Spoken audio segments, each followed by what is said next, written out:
Barber Shop Podcast, coming to you live from Hamilton, Ontario, in Boxo Studio, the blast furnace of live music, real musicians, real stories from the great city of Hamilton, Ontario.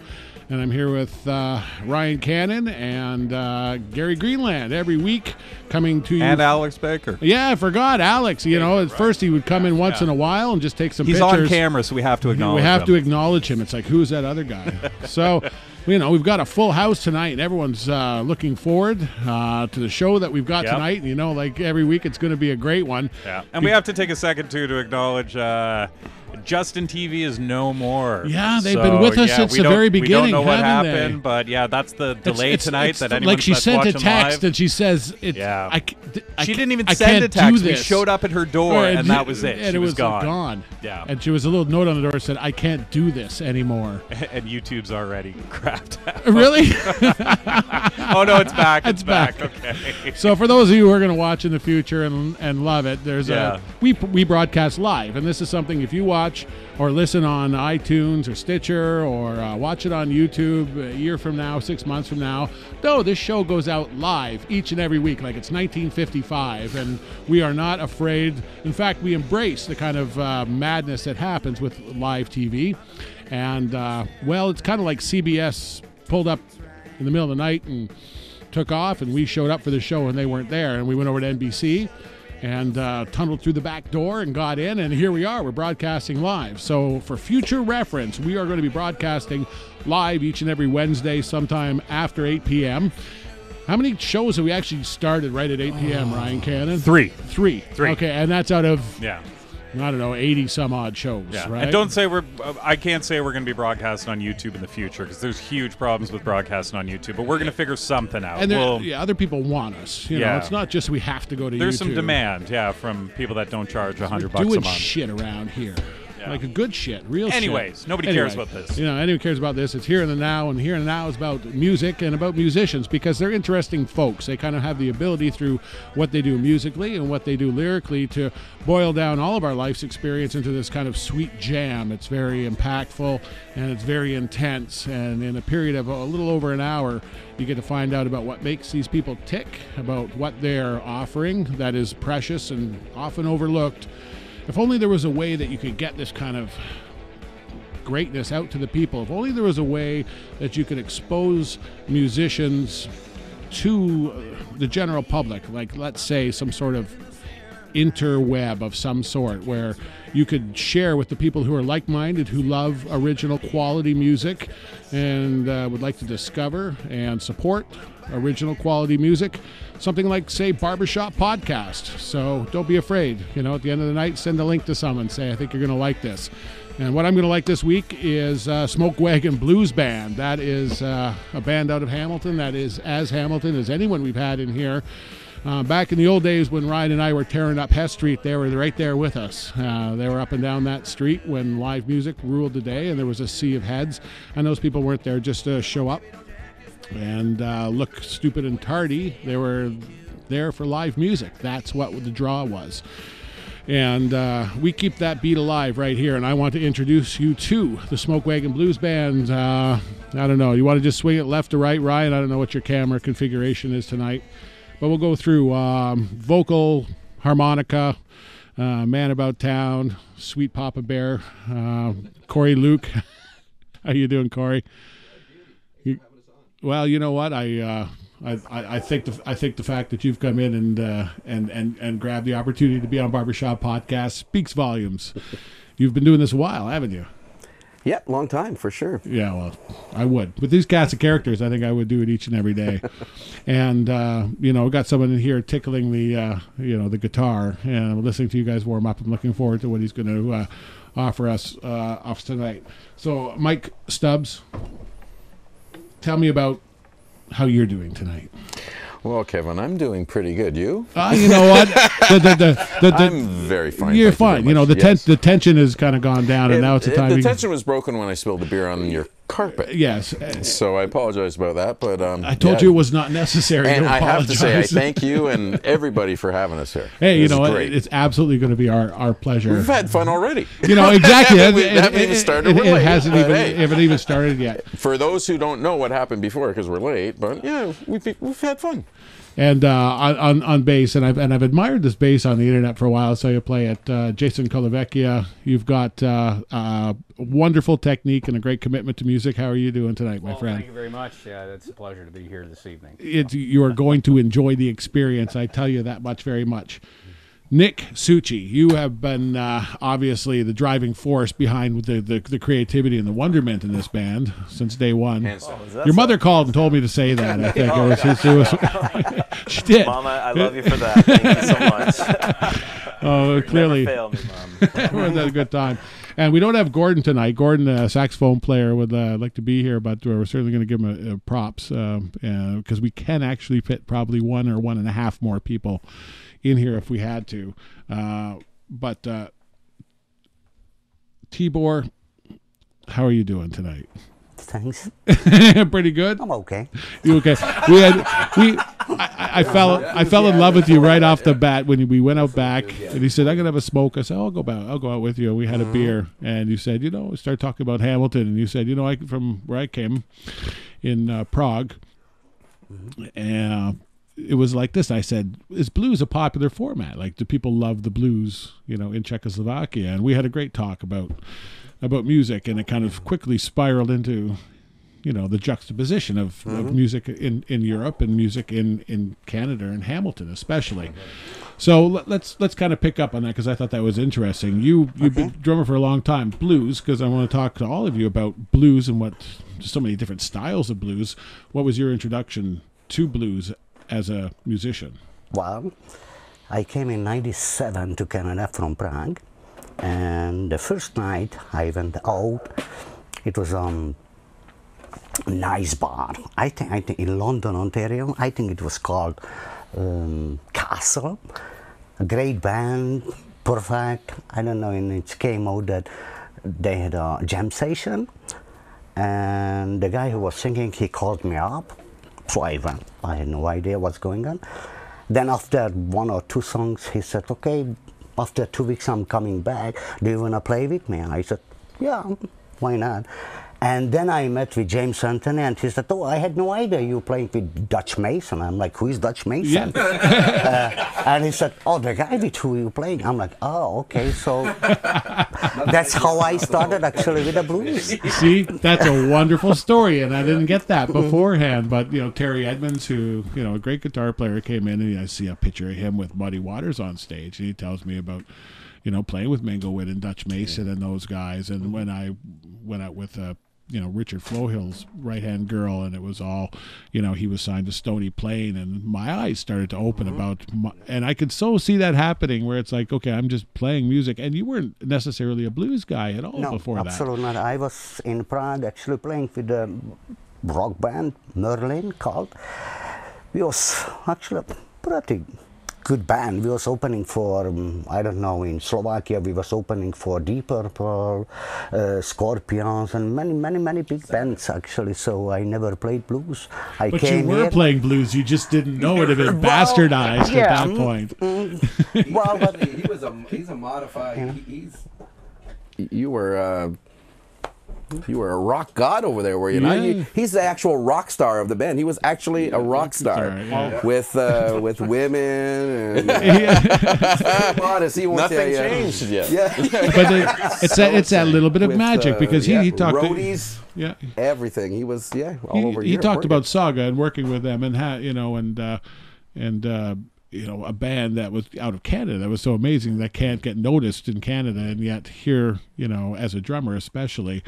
And Steve Nagus was, was kind enough to come on fairly early in the show, and the same,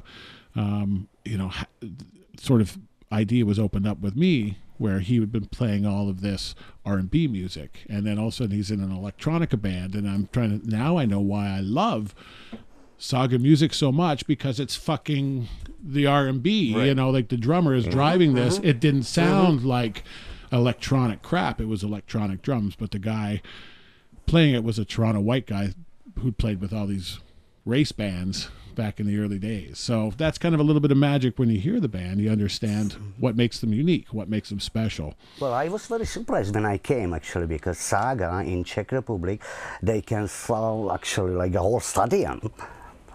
It's full. And here, I'm seeing people who have no idea who is Saga, so it's for me like, I don't know what's going on. It's a strange world. It's true. It is. Okay, I'm going to go to you, Nick. Yes, you've been playing piano a long time. Was it a sort of thing where your mom bought you lessons and you had to do it, and then you became a blues guy, or did you start playing because it's something you wanted to do? It was a little bit of both, actually. To be honest, I started kind of fooling around with the piano only because my sister was taking lessons first, and she would just brag about, I can play this. Can you? And I was 8 years old or 7, and of course it got kind of frustrating real quick. But I would start just sort of fooling around on the piano, and I started to just really enjoy starting to learn and seeing what I could do. Afterwards, my parents enrolled me in some lessons, and I didn't have the diligence, unfortunately, to actually practice my lessons. I would play all day, but I never enjoyed practicing, which is a terrible shame now that I look back on it. But so that's kind of the introduction to music. But blues, I didn't actually play until I started with Corey and Mike here, and then of course afterwards Jason and Tibor. My background actually was in gospel music. I played with sorry. No, that's nice. No. That's nice because you seriously you played a Hammond and you came in here with a 2-tier Hammond. Wow. So I thought, well, this guy's either schooled in the fine arts of the gospel of the church, right? Because this is where it came from, right? You didn't need 2 tiers unless you were playing, a C3, or you were playing something that required it, and it was the other players that came along, and that was the organ they got to play, and they took that to the stage. So I things start to make sense a little bit. No, absolutely, and I just really just with the organ, it's only been the last maybe 8 or 10 years when I really started kind of diving headfirst into the organ. Before that, it was just sort of strictly piano, but been kind of studying the organ to a degree, just trying to see what I can make it do. Yeah. Hold on. Nick's being very humble. He actually lived in the U.S. for years and toured with a professional gospel band. That's so he wouldn't say that, so I thought I would. And to be an Italian Canadian kid going down to the States, that's saying something, I guess. Absolutely. It's culture shock. to put it very nicely and G-rated, it was a culture shock. But no, huh? Is it? Yes. It is. Bet you didn't know that. Tibor's like, bet you didn't know that. It's all good.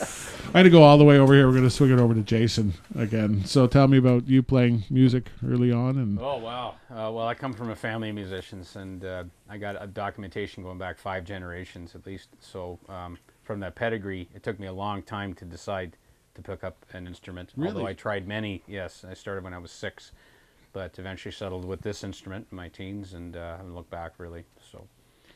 Do you find and Ryan is a smoking bass player and has been, and for all the flack that bass players take, there's like they are the engine of the band.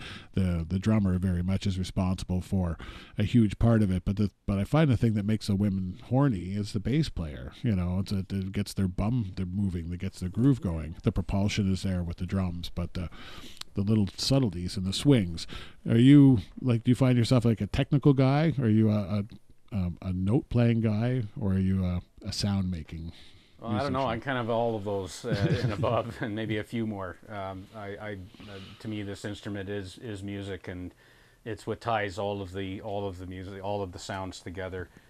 Everything from the drums to the keys, other guitars, horns, the voice. It's that glue that keeps it together, and it's such an essential sound to me, and probably why it drew me in. My father was a guitar player, a singer, opera. My mother sang with the Bach Elgar Choir in Hamilton for many years with Boris Brott. My brother's a performer on stage and does musicals and plays and among many other things. So for me, this was my voice for many years. It was my voice. And I find it interesting, especially because you're playing this wicked 6-string bass. Like blues are often, derided as being somewhat simplistic, and in fact, and the bass lines are often, very much so said, okay, I want a walking, simple, stupid bass, and to actually have the balls to say, okay, I'm going to have a 6-string bass and not be noodly. I won't be a frustrated guitar player playing this bass with a blues band. Have you found that you've kind of like had a few musicians who went, wow, man, you kind of like opened my eyes a little bit? I would hope so. I've been using this instrument longer than any other bass, over 20 years. And I had someone ask me that same question, like, why are you using a 6-string? I mean, what's the point? This is blues. And I said, well, and I actually said quite direct to him, because I was like, what are you talking about? I am part of this blues scene in Hamilton. I've been in Hamilton for over 25 years. And, Neil Nikifor uses a 5-string. Like all the best players all use multi-string instruments in this music. And if you're not, you should try it. You should try it. Yeah. Don't be afraid, right? You've been master. It's not about having all the extra notes. It's having that tone palette. It's having that choice. You can move in those directions if you can. That frees the music up, and that's why I use this instrument. Very nicely put. Mike, tell me about your love affair with the guitar, and then how, when blues started coming in, was it as a blues, or did you kind of discover Kiss, and then discover Eric Clapton, and then discover Cream, and then discover John Mayall? No, it's not a direct route. I started with, believe it or not, clarinet. Clarinet. Okay, so I was born in St. Joe's in Hamilton, but by the time I went to high school, I was in Burlington. So I was at M.M. Robinson High School, and for some reason, the saxophones were taken. Oh, what? So I grabbed a clarinet. So I played clarinet for a while. I enjoyed it. But I noticed the sax guys, that was cooler. Yeah. So I switched to sax. And then I noticed the guitar guys. Now I'm about 16. The girls like them better than the sax guy. So I thought I'll pick up a guitar. So I started when I was 16. That's the first time I picked up a guitar. And well, I hit it pretty serious early on. I was in a band, 16, 17. We were doing the circuit, playing bars and stuff, and it was a lot of fun. What kind of stuff were you playing? This is stuff you did in the, I'll date myself. What was that? The early days. Early 80s. Yeah. So, but I quickly learned, here's one thing I quickly learned, playing covers was not for me. So we were playing whatever was going on back there, Stones, Zeppelin, blah, blah, blah. And then I thought, no, I like great music and making new music and like that someone hasn't done before. But it was, I didn't know. I don't come from a musical family. I don't come from a wealth of musical knowledge or training. But just from my ear, it was all blues-based stuff. Zeppelin, like, come on. All the songs I liked they ripped off. They got sued. So then I learned, I really like blues. Just because I lived in Burlington and in the 80s, it was Zeppelin was the blues. That was my intro into it. So and I teamed up with Corey. Oh man, how long ago? It's going. It must be close. 97 or something like that. It's getting close to 20 years. 96. And then, well, because Corey, he's an encyclopedia of blues knowledge. So then, well, a book. Yeah. So then, jumped in that. So. And that's never, for 20 years, basically, that's been it. And this, you think it's limiting, but when you're in this box, right, it gives you certain freedom to do things that you can't do in other genres of music. So, and the more you play it, the more you listen, and the more you get into it, you go, wow, this is something. Yeah. I've always likened the blues to like a paint-by-numbers kit without the number key, right? It's like everything's, there's the box, but we're not going to tell you what color to put in the box. Yep. You can use anything you want, and you could give it to 100 different people, and that same painting, you would have 100 different paintings. And to me, the blues is very much like that. And, before we get playing some music, I'm going to ask you, Corey, like, it seems to me that it's been a love affair. The actual genre has been a love affair a bit longer for you, like right from the early days. Yeah, my parents were actually big Beatle fans. So, sorry. Scratching right across the lapel. Yeah. You said don't scratch, but I didn't think you meant there. Yeah, so powder will help. yeah. Gold Bond. Yeah, my parents were big Beatles fans, actually, and they were kind of hippies. I have very young parents that had me young. They were around, I guess, 16, 17, so I grew up around a lot of cool music. So I guess it wasn't until... So I was a big Beatle fan as well because they were such Beatle fans, and my dad loves progressive rock like Yes and stuff, so I was open to all kinds of great music and, got into Zeppelin and everything, and like everybody else. It wasn't until I actually kind of discovered ZZ Top, their early stuff from the 70s, that I found out about the blues. I loved them so much that I started reading magazines and articles about them, and then they start naming people like Muddy Waters and Howlin' Wolf and stuff. And I'm like, who are these guys? And then I started looking through my dad's collection, and then I found Muddy Waters' album, Hard Again, and I'm like, oh, wow. And I just started playing to it over and over again. I used to take a harmonica to scout camp and drive everybody crazy because I didn't know what I was doing, and then I just kept playing to that album over and over again, and then you just get deeper and deeper. You think that you've learned everything about the blues, and then it just keeps going. It's never ending. Well, it's never ending, but unfortunately it does end at some point in time. That's a good little flavor of what we've got here in the house. A great bunch of guys, all part of crafting their unique sound, and we're going to get them to kick off the evening of music with live. And I'm always so happy when people bring in new stuff, because it's like a new love. Your heart beats a little flutter in your stomach because you've got this song that you're pouring your heart and soul into. And that's not saying you don't love the one you've been loving for a while, but this one's sweet, and she's got a name. You want to tell us about it? This song's called Josephine, and it was written about... I spent some time in the Yukon, and I thought it'd be really cool to write about a little bit about the hardships of the last gold rush in 1893 in the Yukon. So that's basically the gist of this song. And it's a little funky. It's a little outside the box for blues. This song is a little outside the box for blues, but it has the roots in it for sure. Well, it's all Hamilton style, and it's right here at barbershoppodcast.com.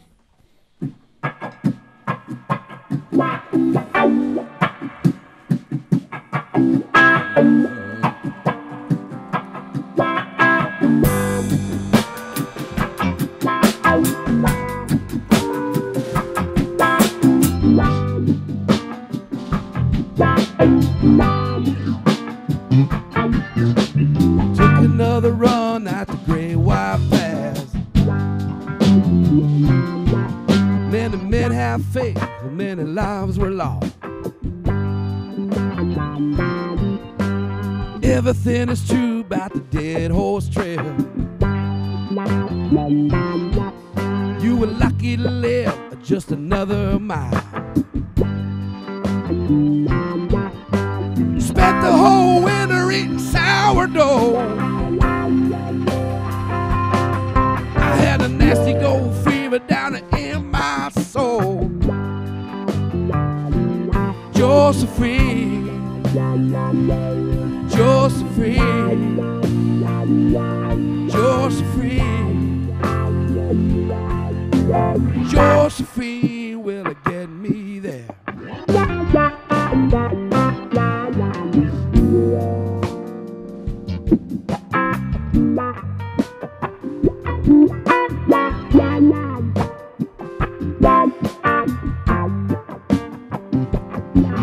Well, my good friend Sal took a river boat, but the ice ate him up before he reached the throat. About 2 months in, she was looking good, but I always knew that I never could. Well, it got so cold I nearly lost my toe. I had a nasty gold fever down in my soul. Josephine, Josephine, Josephine, Josephine, will it get me there?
When I got to Benny Lake, I had to build a boat where the waiter jokes, he had to pray she float. Well, if the rope don't hold, I have to grab the main. This make it or break could drive a man insane. Well, I couldn't hold the weight, I had to lose my load. I had a nasty gold fever down in my soul. Josephine, Josephine, Josephine, Josephine, will it get me there?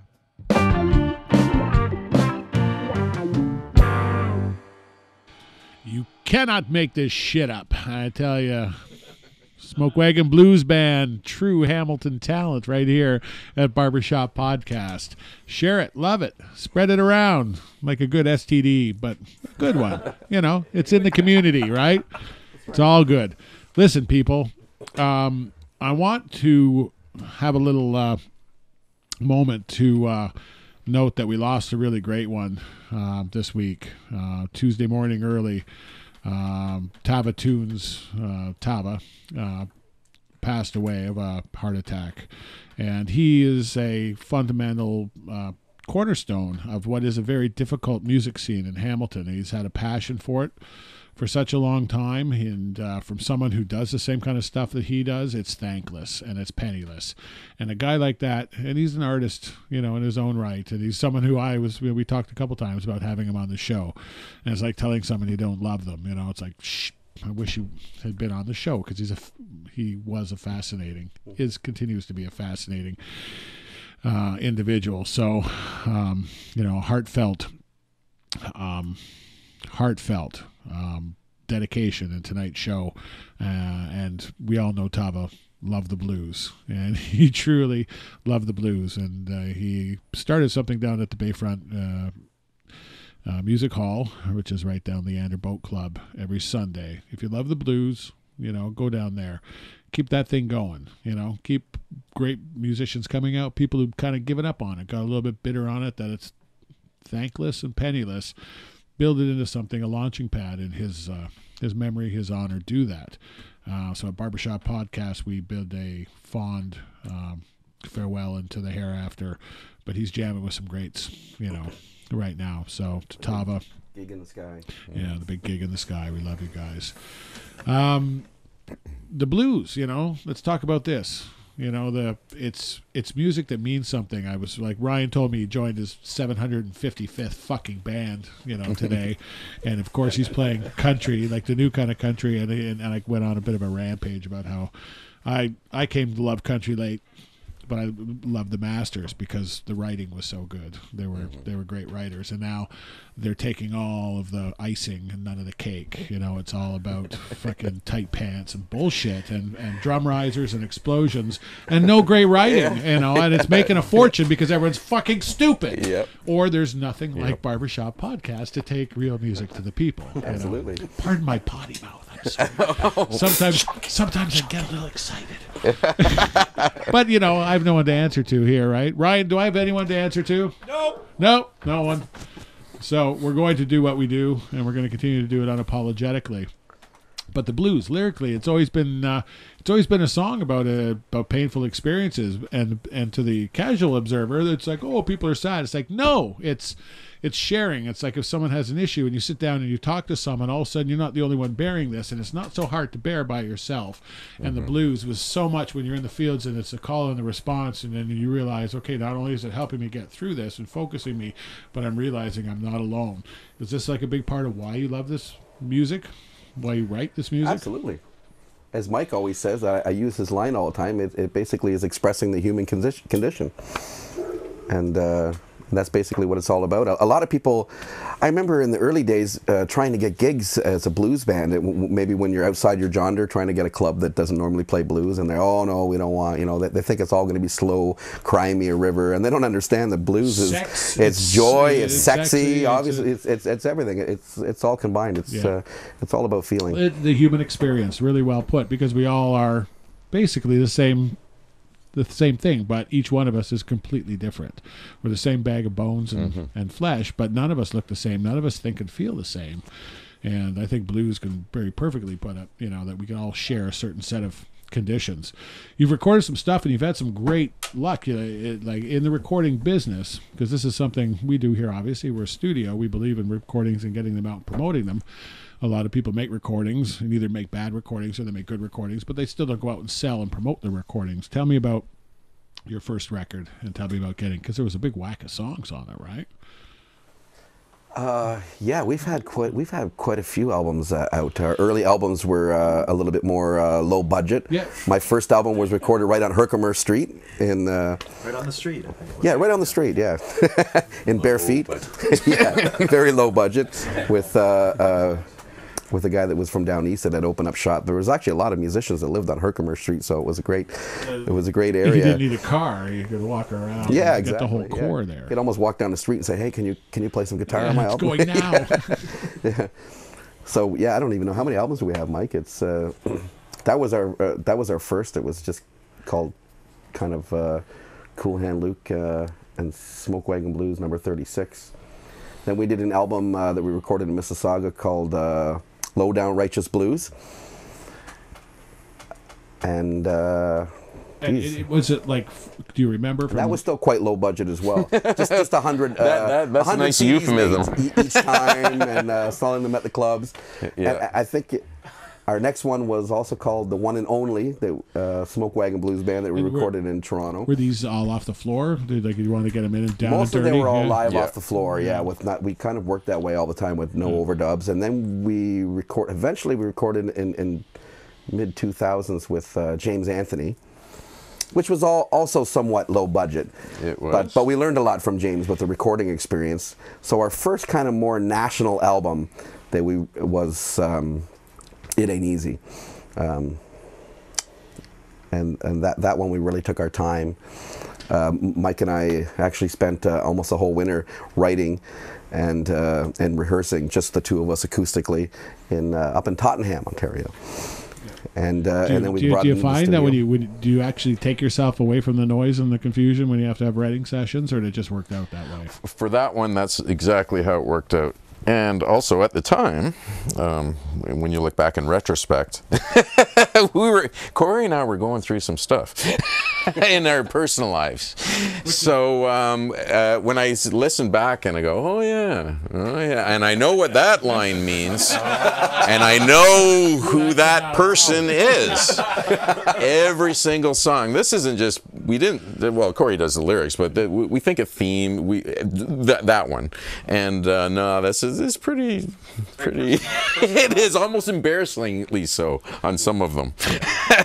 So that was that one, and almost it was a Corey and I project. The Smoke Wagon Blues Band V 1.5 was gone after that, and that's when we actually met Nick. And that's when we knew we had to put together a good band.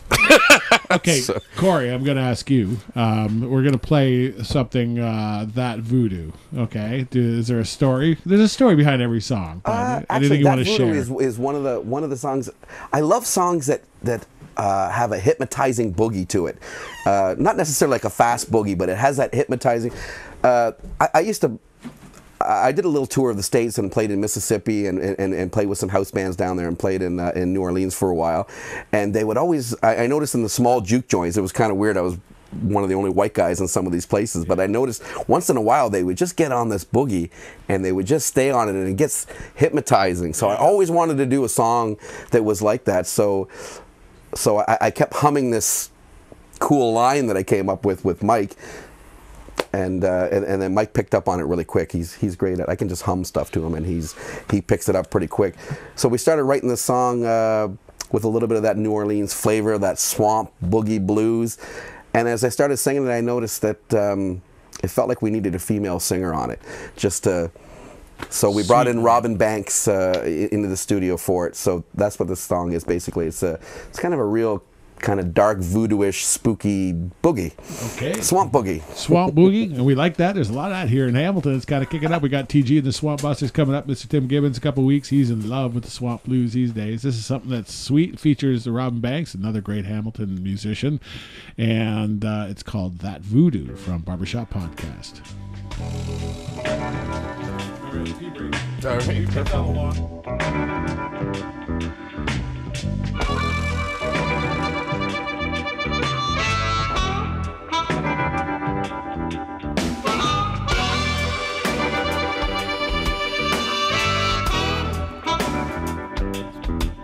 That voodoo baby got me on my knee. That voodoo baby, I do everything you do. Well, my throat is dry from whiskey, and I have not slept in days. I'm just trying to kill that voodoo thing that you're holding over me. That voodoo baby satisfies my soul.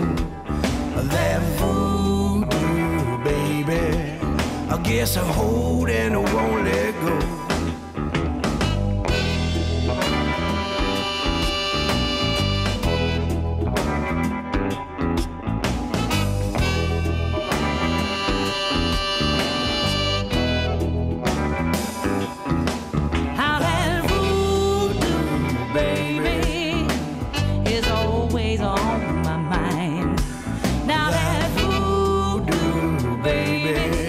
It's got me shaking all the time. Well, I went to see the witch doctor to see what she would say. Trying to shake the voodoo thing that's got a hold on me. Now that voodoo baby satisfies my soul. Now that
Voodoo. Barbershop.podcast.com each and every week, coming to you live from Hamilton, Ontario, Boxo Studio. It's hard to believe there's this much talent in one space, but a city of 500,000 people, it's always been a beacon for great music. It's right at the crossroads of all those railway lines and highways that run between the southern states and the big cities in Canada. And Hamilton, Ontario has a rich musical history, and Smoke Wagon Blues Band are certainly a part of that. Keep your eyes out for them. Follow them on Facebook. Pop them into any kind of search engine. Take an interest in them. I want to ask you about blues today because it's an evolving thing. If blues was static, it wouldn't have the appeal, but it somehow manages to, perhaps unlike what's happened to country and what has always happened to pop, kind of evolve where the marketers can run roughshod over the music. It seems that blues somehow stands the test where it can't be hoard to such an extent, and I'd like to, ask each one of you your opinion on maybe that statement or that kind of feeling. Let's start with you, Jace. Well, I have to say about the blues is that it's music for adults. This is not children's music. It's not teenage music. It's about being an adult and the adult experience. And that speaks to me. That speaks to people who have become adults. The music that we see in the pop scene right now does not. And that is why it survives, because you cannot mix up the adult experience with something from your childhood. I'm sorry. Those kids just don't care. They don't want anything to do with that. That's right. And you can't manipulate that. And that's probably why it has the resilience that it has, because you can't fool another adult. Yeah. We've all seen the strings of the puppets, so we know. So that's why I love the music. That's for sure. Very, very, very well put. What do you think? As far as like the evolution of blues, because you cut your teeth certain blues and you say, okay, I'm learning 12 bar, 16 blues, I'm learning, pentatonic, I'm learning 1-5-4, 1-4-5, but outside of that, there's much more happening. The thing for me that really solidified my interest and dedication to it now is that a good blues song tells a story that you want to hear, that you're actually interested in whatever they're saying.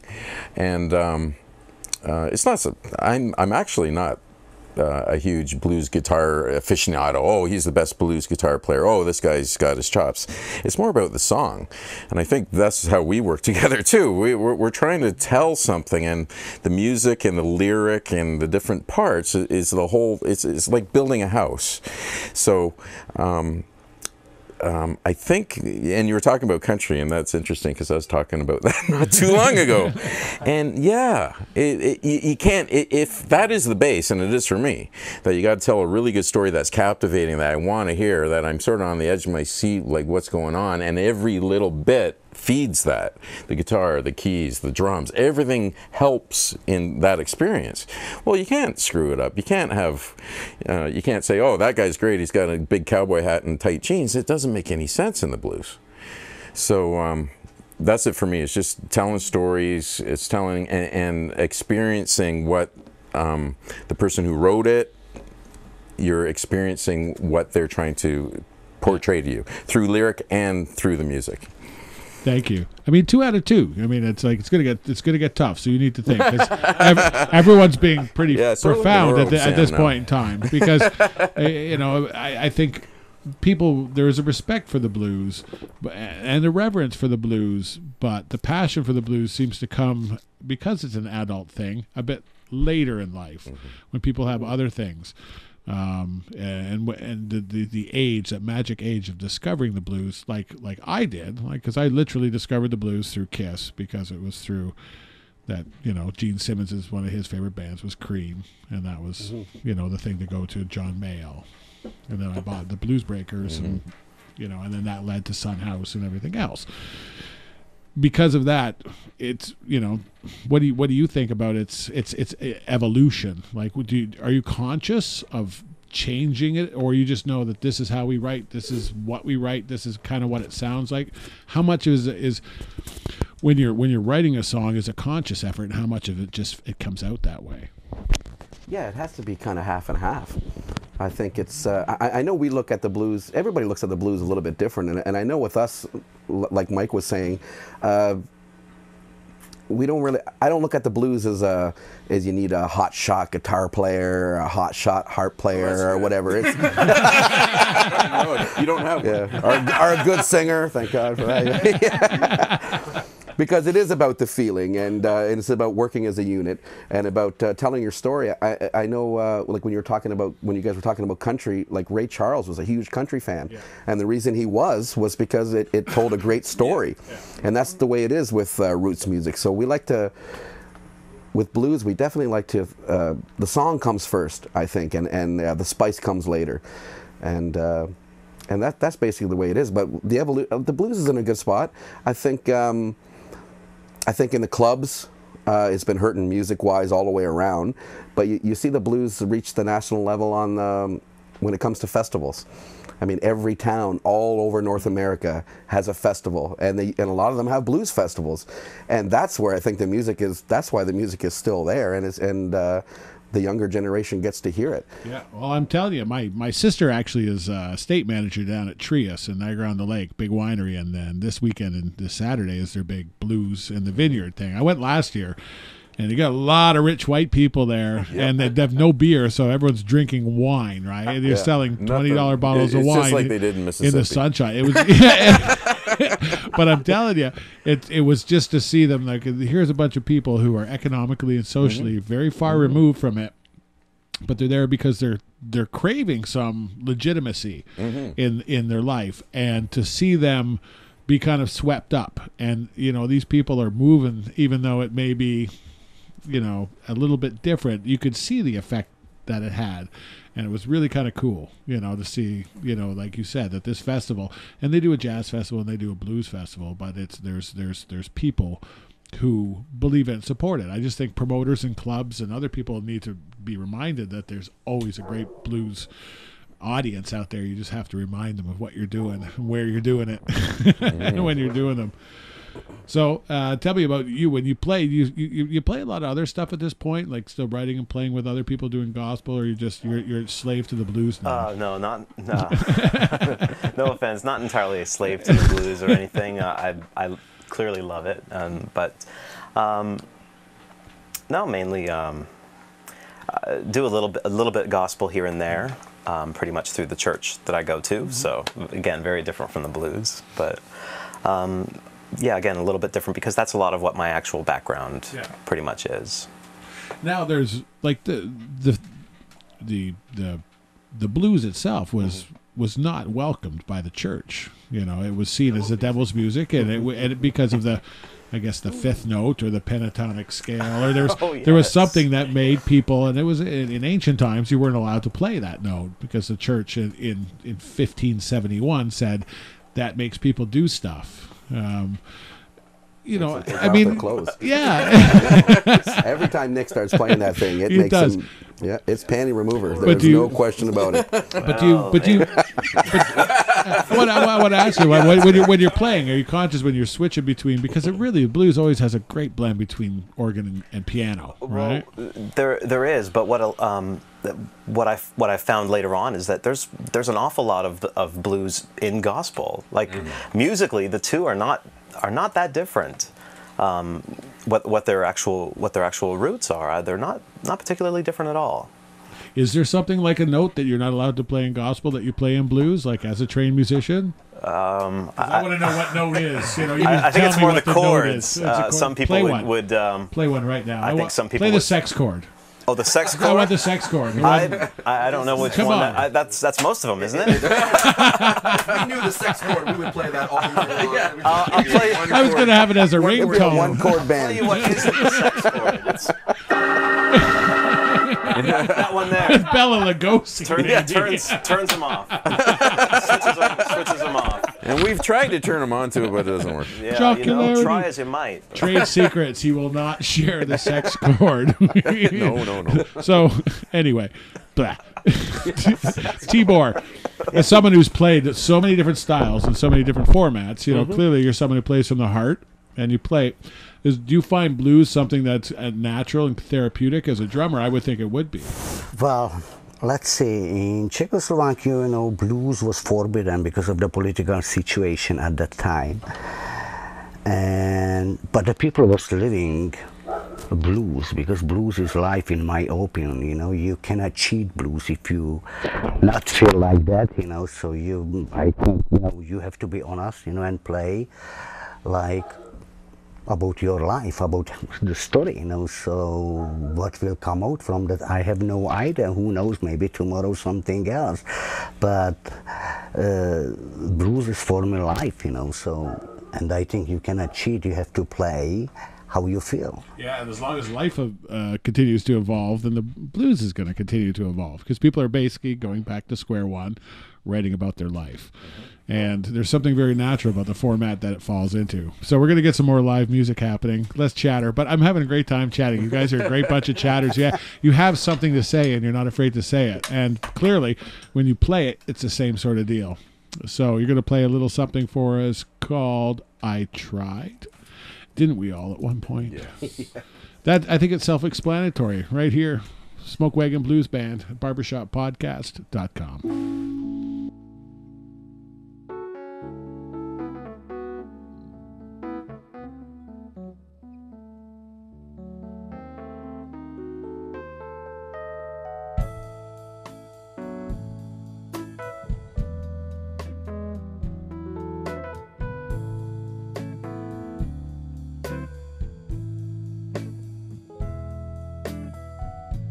My friend told me, don't be a fool. Don't let no woman come and take your soul. And I tried. Oh Lord, I tried. Honest, I did.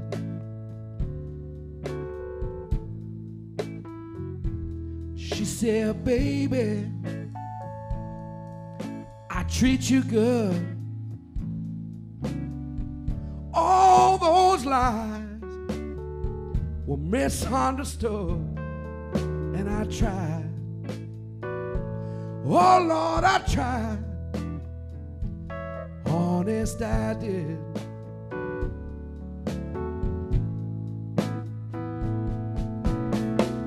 I cried the whole night through. I cursed my soul forever loving you. I swear by God, I never feel that way again. From now on, I take it any way I can.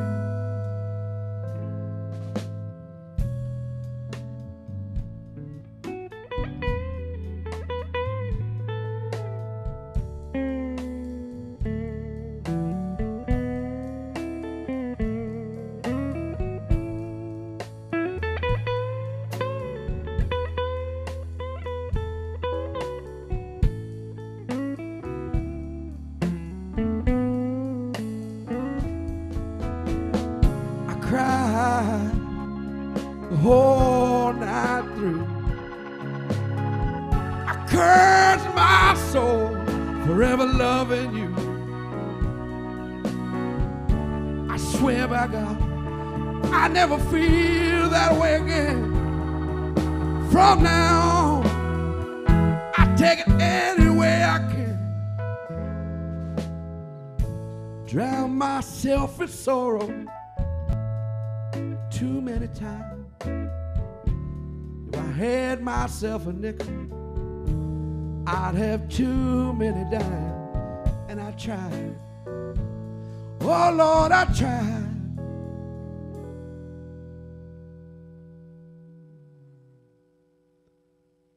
Honest, I did.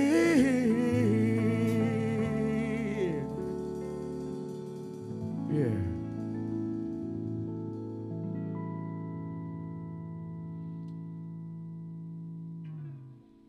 Oh, yeah. That's right, by the Smoke Wagon Blues Band right here at barbershoppodcast.com each and every week. Got a couple of good shows coming up in the next 2 weeks. Got the boys in Radio Free Universe coming in next week. Had them in once, but Marcus couldn't make it. This is the first time with the full band. I'm going to jam them in here. I'm going to play some loud rock and roll, some great original music from Hamilton. A week after that, Tim Gibbons and the Swamp Busters with their Nick Burson and Bucky Buchanan. You know, Bucky, I've got like Mouth of Steel, Bucky, right? yeah. You pull that fucking album out, and there's like Jack the Kaiser, Skinny, and Bucky playing with, you know, Biscuit, right? You know, talk about Richard Newell, talk about King Biscuit Boy. Like, what kind of influence was that harp blues god on someone like you? Absolutely big influence. I grew up in Oakville when I was in my younger age, so that's not really a blues town. but when I found out about King Biscuit Boy on some of the early albums that my dad had and some of his friends had, I remember one of my dad's friends turned country right out of the blue and then just sold all his blues albums and rock and roll albums, and my dad bought a whole bunch of them up, and all of a sudden I had all these new albums, and I think it was maybe Gooden's that by King Biscuit Boy, one of the first albums that I heard by him. And then I found out, wow, he's like right down the road and right down the highway in Hamilton. So that was my introduction to Hess Village. I started coming down into Hess Village and trying to get a chance to see King Biscuit Boy. I mean, at that time it was hard to get a complete show out of him, so I'd have to. I came over and over again because I didn't know when he was going to show up, or when he wasn't going to show up, or how long he was going to play for. But it didn't matter. Every little bit was fantastic. And Mike actually got to play with King Biscuit Boy once before. But you mentioned Tim Gibbons. I used to love going down and seeing them. They had a Little Red Blues Band. The Little Red Blues God Band. damn, weren't they good? They were cooking. I used to with Bucky, and we used to steal Bucky for some shows back then. They were phenomenal. Yeah, you know what? They were, and I was going to lead into the next question, because watching them play, and there were certain bands where you watch them each and every week and you get so much out of them and you think, I want to do that. Like each one of you, anyone who can think of it, name a band when you were kind of, and it sounds like you two were at it pretty early on, but said, you know, I can do this. And it doesn't matter if you're 12 or 15. Was there someone local who's still playing today that kind of really, you know, grabbed your eye? I asked Tom Wilson this, and he, you know, pulled out all the Washingtons and, you know, the things. And Teenage Head, where he's like, he was a folkie playing his folk stuff, and he went in and saw Teenage Head, and, you know, he said, I want to do that. I want to do rock and roll. Is there an experience in your life? Let's swing around the room. Start with Jason. That's an interesting question, because being around music and entertainers in my family, I don't really have a well-developed sense of idolism towards stars, and partly because that my influences don't come from that as much as one might expect. Other than I needed to. I had this, obviously, an innate sense that I absolutely needed to continue on the family trade, so to speak. But apart from that, my influence actually does not come from music at all, amazingly enough. It comes from a novel I was reading when I was a teenager. Yeah, I was reading an Anne Rice novel, and in the Anne Rice novel, and there is a scene that she wrote, which is probably the most powerful live performance rendition in words I've ever read in my entire life. And I remember reading this passage and being absolutely blown away by the energy and her description of what it was like to be in front of this massive crowd of people, that the next day I got up and said, that is it. I am taking up the guitar or the bass or something, and by the end of the week I was playing, and that was what inspired me. There's no question about that. And I've always been chasing that, and you guys all know I love being on stage in front of people. That is the ultimate for me, and that is why I do it. There's no question. How about you, Kevin? What was the question? The question is, who kind of grabbed you and said, "I got to do this"? Sidetracked into vampire. I got to get a Anne Rice book. I want to read that book. You got to read it. Well, just as thinking, as going back way before guitar and whatever. I don't come from a musical family at all, but my parents were from Westdale, and they were friends with Michael O'Brien, who is Obie, who is Jesse O'Brien's father. And I was around other people, not family, from the time I was 4 years, well, born. And there was always music, but not my family. And I remember, now I'm starting to, you have repressed memories. Not bad in a bad way, but I'm going, oh, I remember that. I remember. All coming back. Yeah, I remember Michael Short. He plays piano. Yeah. I remember as a little kid, I must have picked, I said I was 16. I must have been younger the first time I picked up a guitar. I think I picked up a acoustic guitar. I remember jamming with him. And they were all really great people. Always had, my parents were young like yours. And I just remember parties and fun. And this is, even though my parents couldn't play a note on anything. They loved music. Yes, oh yeah. And then it's like, yeah, I want to do this. Why can't I do this? And that's where, I don't know if this answers whatever the question is, but yeah, early on I saw these people having fun. Yeah,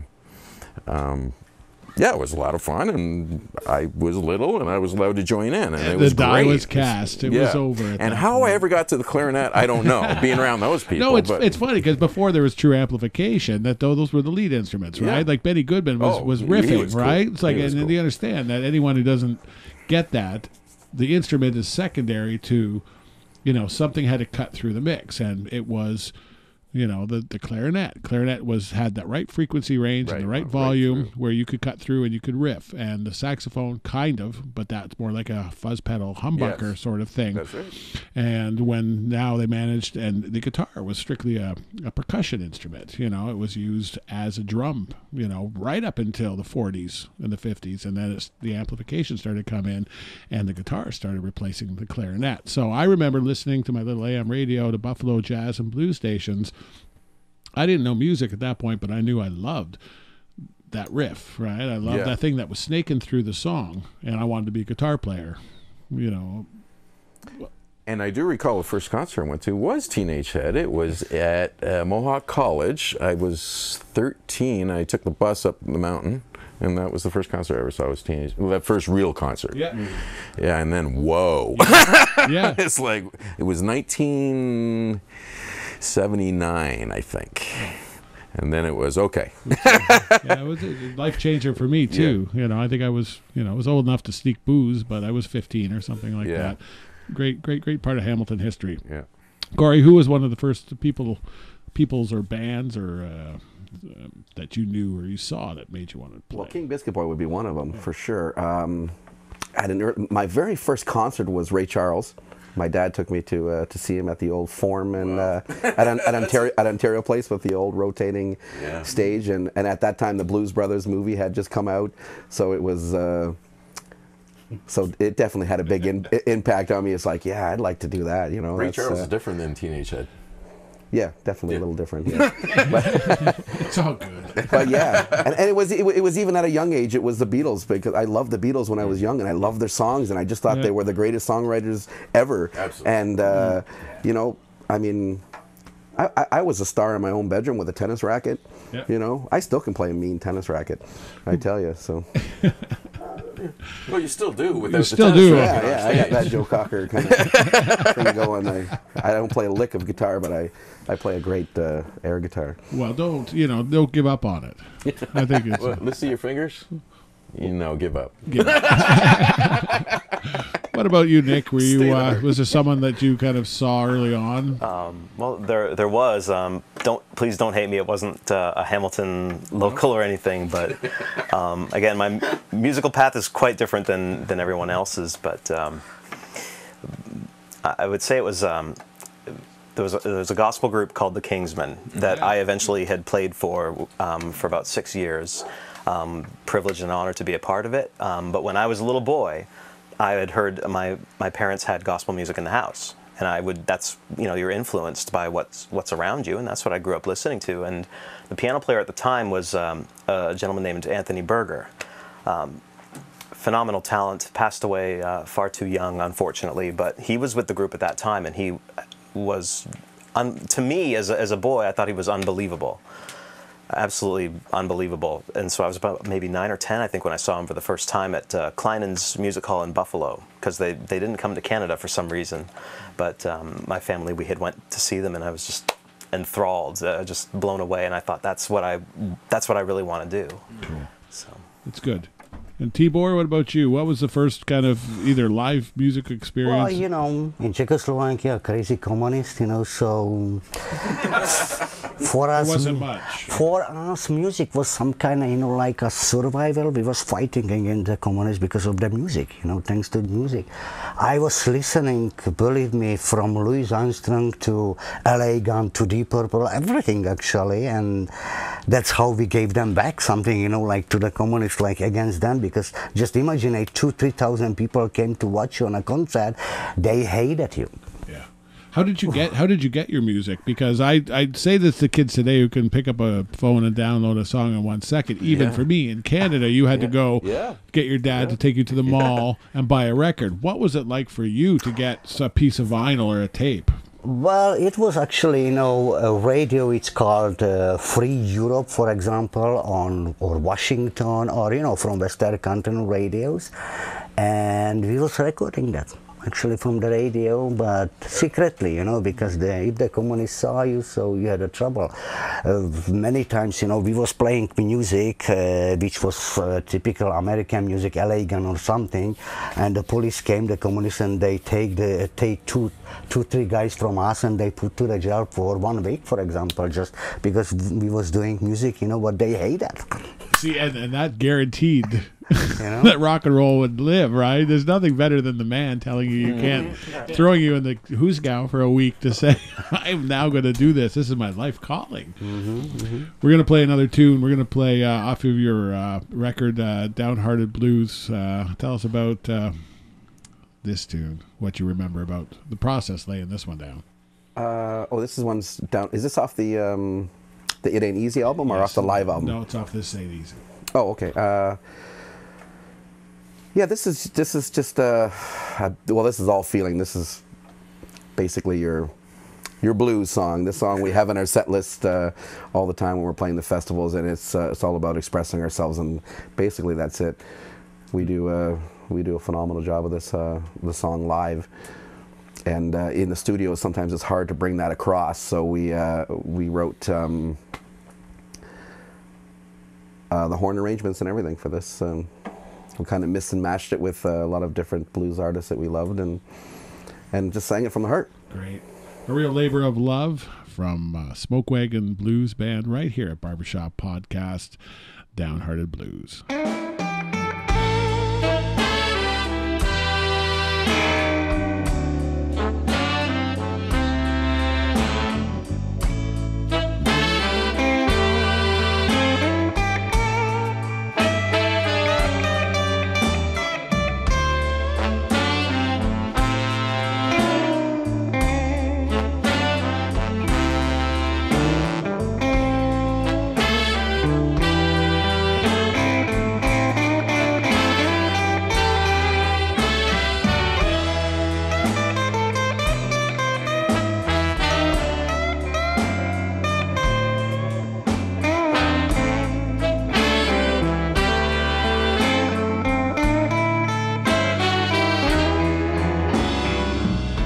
I'm so downhearted,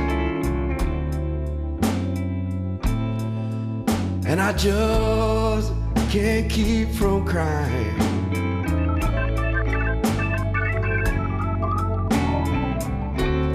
I'm so downhearted, babe,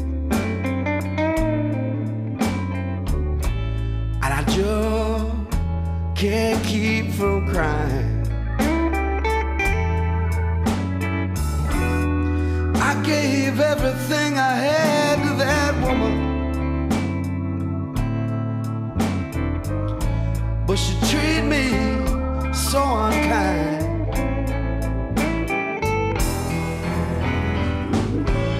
I used to roar like a mountain lion,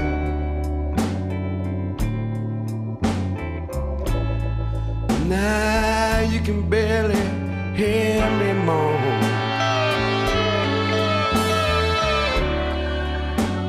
I used to roar like a mountain lion, but now you can barely hear me moan. I've been so sad and lonely since that woman put me down.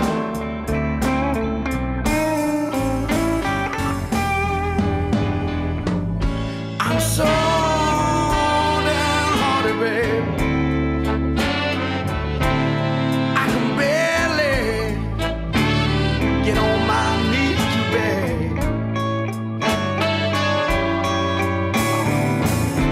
I'm so downhearted, babe. I can barely get on my knees to beg.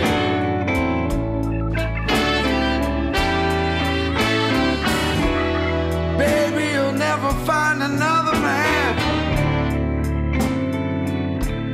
to love you the way I do.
I used to roar like a mountain lion, but now you can barely hear me moan.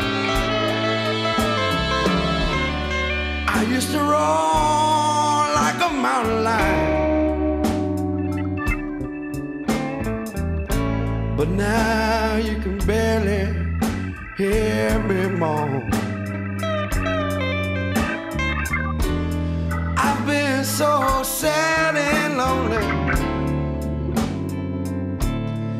since that woman put me down.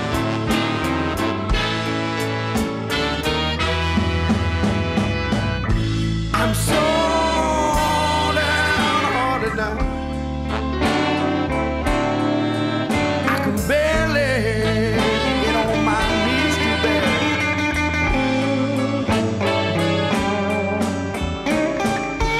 I'm so downhearted, babe. I can barely get on my knees to bed.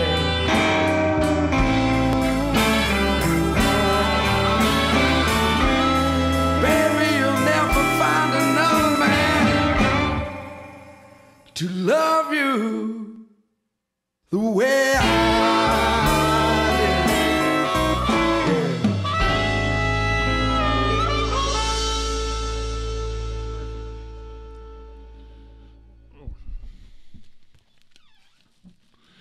Good times here with the Smoke Wagon Blues Band at barbershoppodcast.com, bringing you a little bit of sweet, sweet blues, downhearted blues from some of the great original blues music, which, as we've been discussing, is constantly evolving and constantly turning. And we just realized we're at an hour 20 already, so we're gonna cut the chatter. We're gonna get on to the music because I have a feeling that's what the people are here for.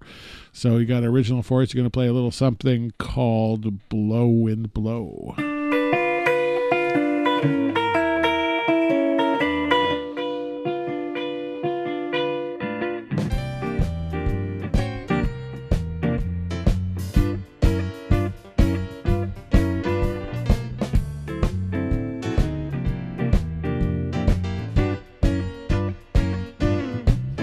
The sun rose this morning, didn't have my baby by my side. When the sun rose this morning, didn't have my baby by my side.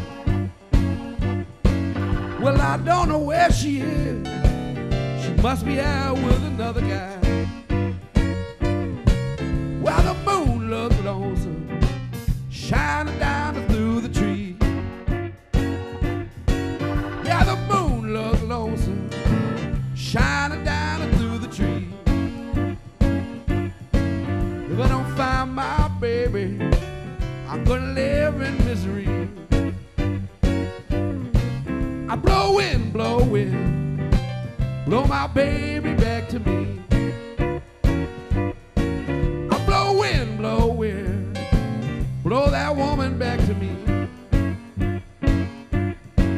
If I don't find my baby, I'm gonna live in misery. Let's hear a little bass there, Jason.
baby back to me.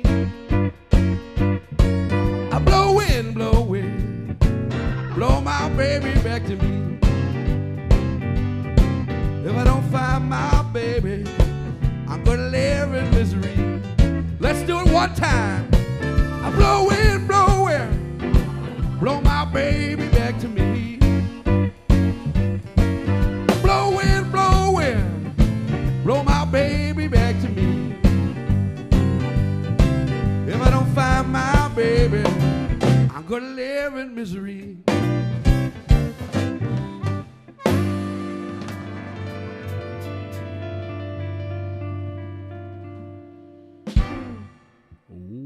Blow Wind, Smoke Wagon Blues Band. Little taste of what you can experience yourself live when you see them play.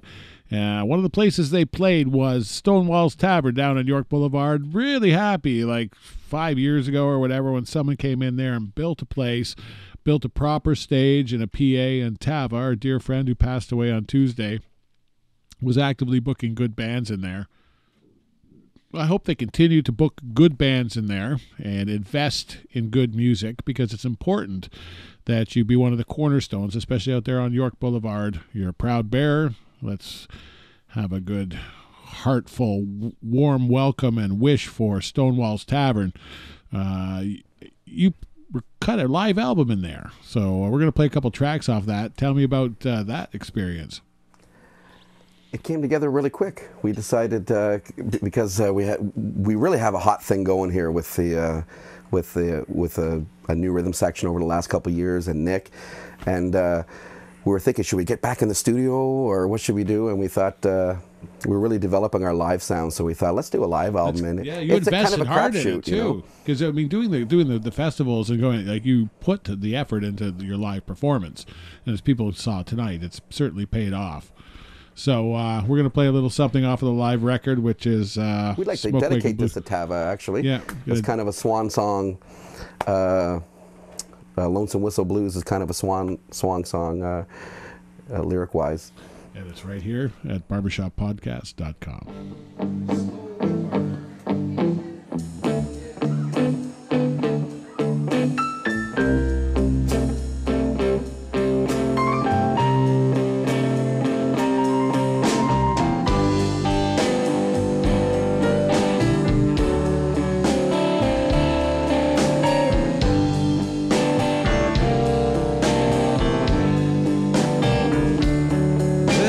Train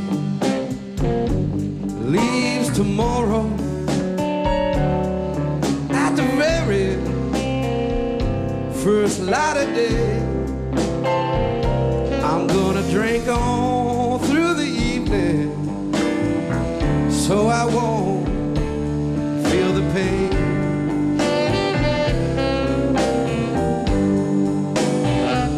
Well, hard times, they come easy for a fool like me. When the bedtime start coming, baby, they will not let me be.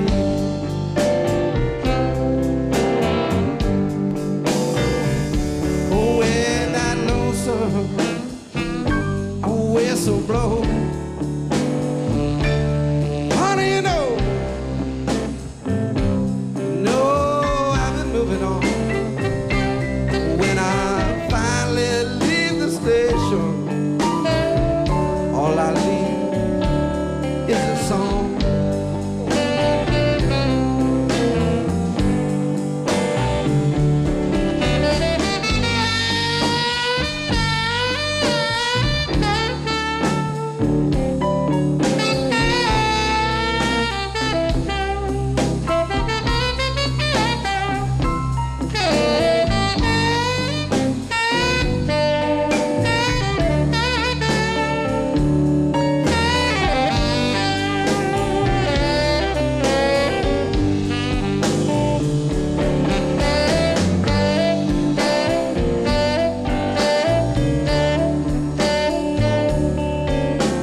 take a picture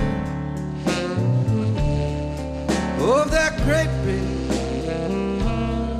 happy smile.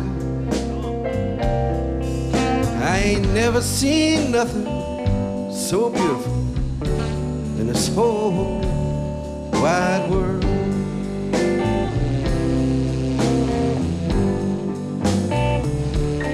When that lonesome a whistle blow, you're gonna take me home. When I finally leave the station, all I leave is a song.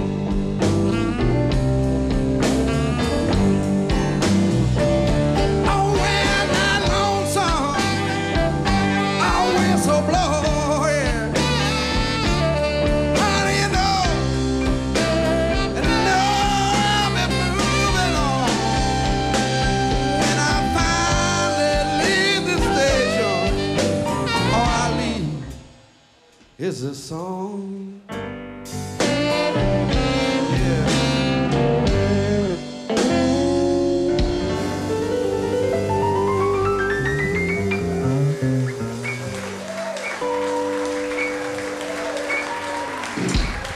Thank you.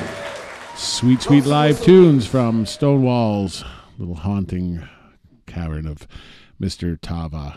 Great friend, great patron of the blues and music in Hamilton. He will be remembered forever. Just like music, it sticks with you. You can't shake it. Even a song you didn't think you liked, if it stuck in your head, you liked it. It doesn't lie. You're lying to yourself. And this is the kind of music that you can have a great night. Bring some people out. You got any gigs coming up in the next little bit that we need to know about? Or any kind of evil plans that you're willing to share? We're actually playing the Hamilton Urban Core Festival downtown. They're putting on a barbecue. Actually, Tibor can tell you a little bit more about it. They're putting on a barbecue, feeding some of the homeless and some of the. A lot of people don't. And I'm going to pipe in right now because I've been doing so many The first people to step up in any of these things is the musicians. You know, they're the people with the least resources and the biggest hearts. So go on, but keep in mind that when there's a cause and there's someone who gives a crap and we're trying to raise some money, the reason people come in and raise the money is because the musicians are giving of themselves. Yep, that's on the 17th. It'll be in the afternoon. 16th. Sorry, 16th. It's right downtown, the old bus station. Yeah. So it's kind of cool. They have a big lineup from the hydro office that takes all your money nowadays. Right outside. Yeah, so it's right downtown. So anybody who's around should shuffle on over there. There's going to be lots of great bands playing, and it's a great cause. And right after that, we'll be at the Burlington Rib Fest. Oh, you gotta love Rib Fest. Yeah, what goes with ribs but blues, right? Straight to my ankles. All right, you're gonna play. That's September 1st. You're gonna play a little something that you're gonna use after all them ribs and your ankles go to hell. Walking cane, right here, barbershoppodcast.com. We worked really hard on this album, and me and Mike started the process of this album about 2 years ago, writing during the winter up in Tottenham. By his fireplace with a glass of cognac. It wasn't quite like that, but but we're very pleased at how it's been received, and we've been getting radio play all over the world, and we've been on top of the charts and the Roots music charts in North America and Canada for the last 6 months. So it's been pretty cool. Yeah, and there's so many great musicians around this town. It's hard to compete with. We're going to go to a live track. This is one of the guys already played. We're going to actually play a live track right now, a little something that you guys wrote called Walking Cane, right here at barbershoppodcast.com.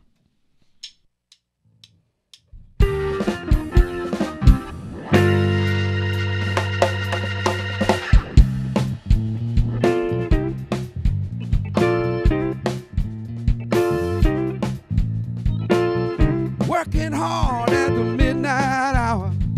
Lord help me, haven't slept in days. Can't escape this weight I'm on. At the rate that I get paid. Somebody hand me a walking cane. Somebody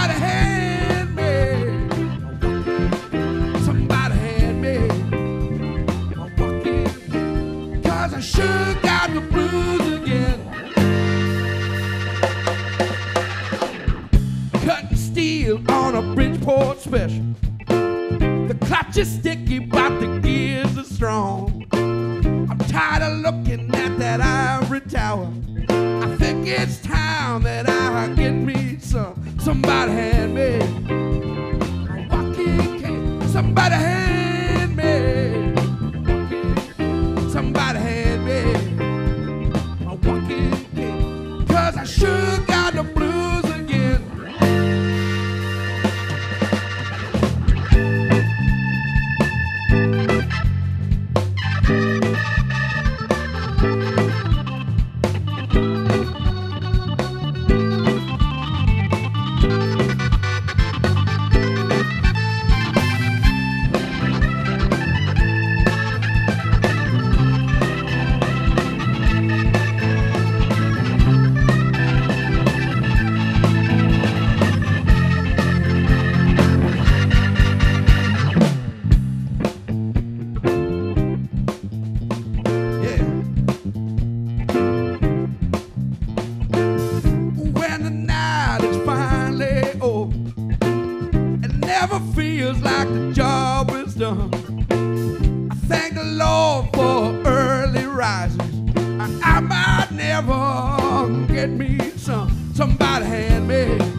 Sure got the blues again right here at Barber Shop Podcast. I'm loving it. Digging the Smoke Wagon Blues Band, a great original blues band from Hamilton. Original blues. This is the thing. People hear blues and they think it's a standard. They think it's the same thing. Like I'm listening to show tunes. And you know what? There's awesome show tunes. Every time they put out a new show, there's new show tunes. That's why there's a huge bunch of people who love show tunes who come out. If you love the blues, you're working through your blues records, come out and see a live blues band, and you're going to be super impressed with what's out there. There's a whole cornucopia of stuff you're going to love, and we're going to play something that's strictly and purely Hamilton off of your live record, Barton Street Blues. Anyone who's not from Hamilton may not be familiar with Barton Street. It is a east-west corridor, and it's probably the farthest north you get before you get into lack of real neighborhoods and housing. Although there's still housing, everything past Beach Boulevard was reclaimed land. They called it Beach Boulevard because that used to be the frickin' beach in Hamilton. And everything after that has been reclaimed from the bay. So that was strictly industry, and there was hard-working people who had homes down there, and it was home to many immigrants. It was the first place I came. I was the token munja cake who worked down at Sherman and Princess Street, I was, and I was hired, and I talked to the insurance companies, and I worked it, but I was, the Italians ran the show, and I did that stuff. And, there's a real flavor because the Irish came in there, and then the Italians came in there, and then the Poles came in there, and it's the Vietnamese now, and it's really, truly, Hamilton is a real city. It has the right side of the tracks and the wrong side of the tracks, and pigeons, and Barton Street, for all its foibles, is still a classic, wonderful snapshot of what Hamilton's about. And here's a live track from the Smoke Wagon Blues Band, Barton Street Blues, from barbershoppodcast.com. This is called Barton Street Blues.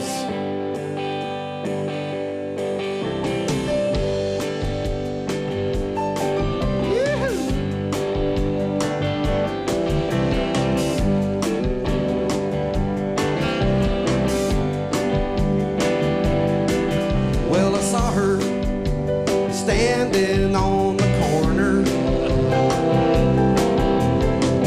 she flashed me a gap-toothed smile.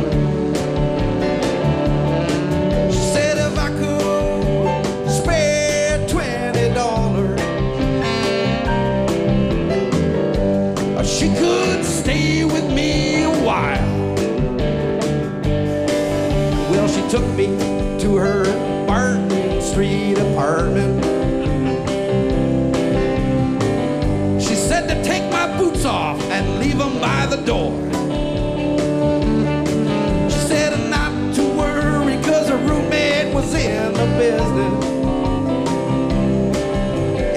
said we could make it anywhere.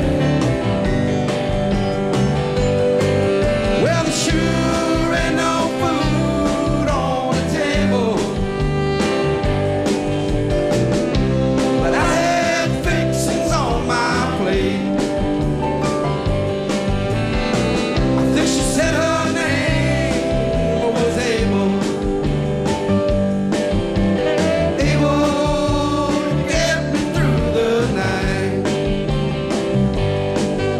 She asked me if I was a policeman,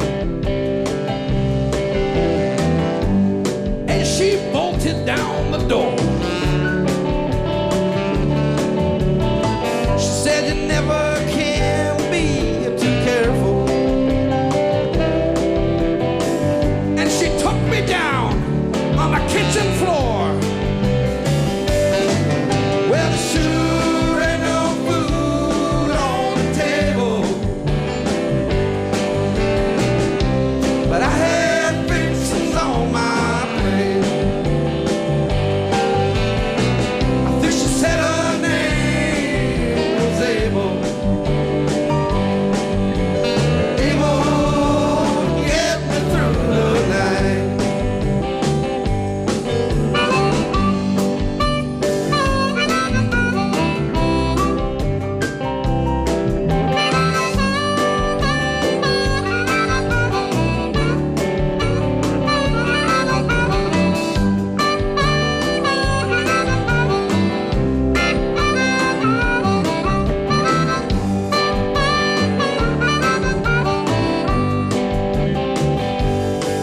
Well, she walked me back up the staircase, gave me a kiss right on the cheek. She said she'd leave that red light shining, and I could call her anytime I like. Well, sure ain't no food on the table, but I had fixings on my plate. I think she said her name was Abel. Abel to get me through the night.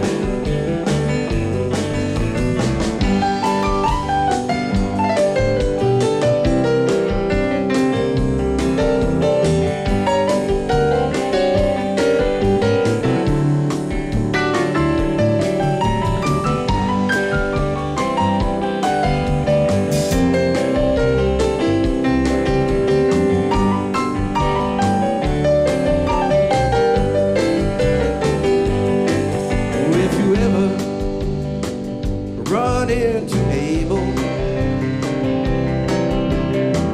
you gotta stop and let her in at the light. And if you got the time and you got the money, Abel gonna make you feel alright. There sure ain't no food on the table, but I have fixings on my plate. I think she said her name was Abel. Abel, get me through the night. Well, there sure ain't no food on the table, but I have fixings on my plate. I think she said her name was Abel. I said, "Loo, don, don, don, don, don, loo, loo, don."